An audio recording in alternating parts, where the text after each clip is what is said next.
तव शुभ नामे जागे, तव शुभ आशीष मांगे, गाहे तव जय गाथा। जन गण मंगलदायक जय हे भारत भाग्य विधाता। जय हे जय हे जय हे जय जय जय जय हे।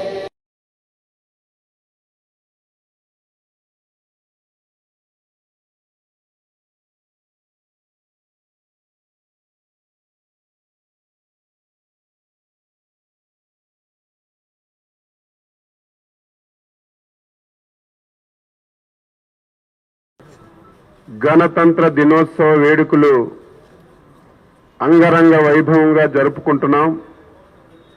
ఈ కార్యక్రమంలో పాల్గొన్నటువంటి తెలుగుదేశం పార్టీ కుటుంబ సభ్యులకి, ఈ కార్యక్రమంలో భాగస్వామ్యమైనటువంటి ప్రతి ఒక్కరికి కూడా పేరు పేరున నా తరపున జాతీయ పార్టీ అధ్యక్షులు శ్రీ నారా చంద్రబాబు నాయుడు గారి తరపున, మా యువనేత శ్రీ నారా లోకేష్ బాబు తరపున ఈ రాష్ట్ర ప్రజానీకానికి 75వ గణతంత్ర దినోత్సవ శుభాకాంక్షలు తెలియజేస్తున్నాను. ఈరోజు భారతదేశానికి, భారతదేశంలో పుట్టినటువంటి ప్రతి ప్రౌఢుడికి అత్యంత ప్రాధాన్యత కలిగినటువంటి రోజు అని చెప్పి మీ అందరికీ తెలియజేస్తున్నాను. మనకి స్వాతంత్రం వచ్చినా సరే మన పరిపాలన మనం ప్రారంభించుకున్నటువంటి రోజు ఇది. ఆ రోజు ఒక సామాన్యమైనటువంటి వ్యక్తి, అత్యంత పేదరికంలో పుట్టినటువంటి ఒక వ్యక్తి డాక్టర్ బాబాసాహెబ్ అంబేద్కర్ గారిని రాజ్యాంగాన్ని రాయమని, ఆ రాజ్యాంగంలో ఈ దేశంలో ఉన్నటువంటి పరిస్థితులు, మతాలు, కులాలు అన్నింటినీ అవగాహన చేసుకొని పరిపాలన ఏ విధంగా సాగాలనేదే ఆ రోజు ఒక బ్రహ్మాండమైనటువంటి రాజ్యాంగాన్ని తయారు చేసినటువంటి సంగతిని కూడా ఒక్కసారి గుర్తు చేస్తున్నాను. చాలా మంది పెద్దలు చాలా సందర్భాల్లో చెప్తారు, రాజ్యాంగం ఎంత చెడ్డదైనా సరే అమలు చేసినటువంటి వ్యక్తి మంచివాడైతే రాజ్యాంగం చక్కగా ముందుకెళ్తుందని చెప్పి, పరిపాలన చక్కగా ముందుకెళ్తుందని.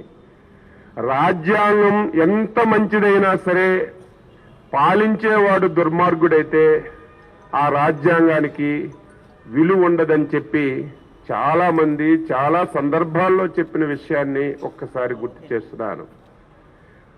ఆంధ్రప్రదేశ్ రాష్ట్రంలో రెండోది అమలు జరుగుతుంది.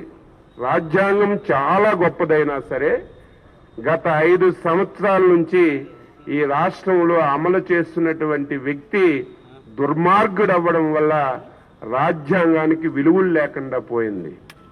అంబేద్కర్ రాజ్యాంగం ఈ రాష్ట్రంలో అమలు జరిగినటువంటి పరిస్థితి లేదు. సొంత రాజ్యాంగాన్ని, రాజారెడ్డి రాజ్యాంగాన్ని సొంతంగా తయారు చేసుకుని ఈ రాష్ట్ర ప్రజానీకం మీద 5 సంవత్సరాలుగా ఏదో ఒక కులమైతే బాధపడొచ్చు, ఒక మతమైతే బాధపడొచ్చు, ఒక ప్రాంతమైతే బాధపడొచ్చు, ఒక వ్యక్తి అయితే బాధపడొచ్చు, ఒక దుర్మార్గమైనటువంటి వ్యక్తి చేతుల్లోకి ఈరోజు పాలన వెళ్ళడం వల్ల, సొంత రాజ్యాంగాన్ని అమలు చేయడం వల్ల ఆంధ్రప్రదేశ్లో 5 కోట్ల మంది ఈరోజు ఇబ్బందులు పడుతున్న విషయాన్ని ఈ సందర్భంగా గుర్తు చేస్తూ, తెలుగు ప్రజలారా, ఆంధ్రదేశ ప్రజలారా, మళ్ళీ ఆంధ్రప్రదేశ్ రాష్ట్రంలో డాక్టర్ బిఆర్ అంబేద్కర్ రాసినటువంటి రాజ్యాంగాన్ని ప్రతి ఒక్క వ్యక్తి పొందాలంటే ఆ రాజ్యాంగాన్ని ఈ రాష్ట్రంలో ఎటువంటి అరమరికలు లేకుండా అమలు జరగాలంటే ఏకైక మార్గం ఈ దుర్మార్గమైనటువంటి ముఖ్యమంత్రి జగన్మోహన్ రెడ్డిని ఎంత తొందరగా వీలైతే అంత తొందరగా ఈ రాష్ట్రం నుంచి బంగాళాఖాతంలో కలిపితే తప్ప ఈ రాష్ట్ర ప్రజానీకానికి స్వేచ్ఛ వాయువులు స్వాతంత్రం ఇచ్చినటువంటి హక్కులు వాక్ చాతుర్యంగా స్వేచ్ఛగా మాట్లాడే హక్కు కూడా కోల్పోయినటువంటి పరిస్థితులున్నాయి.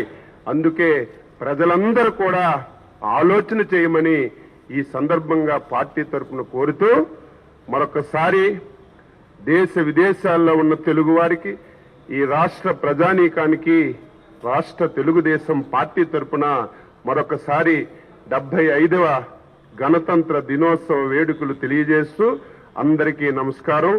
జై హింద్.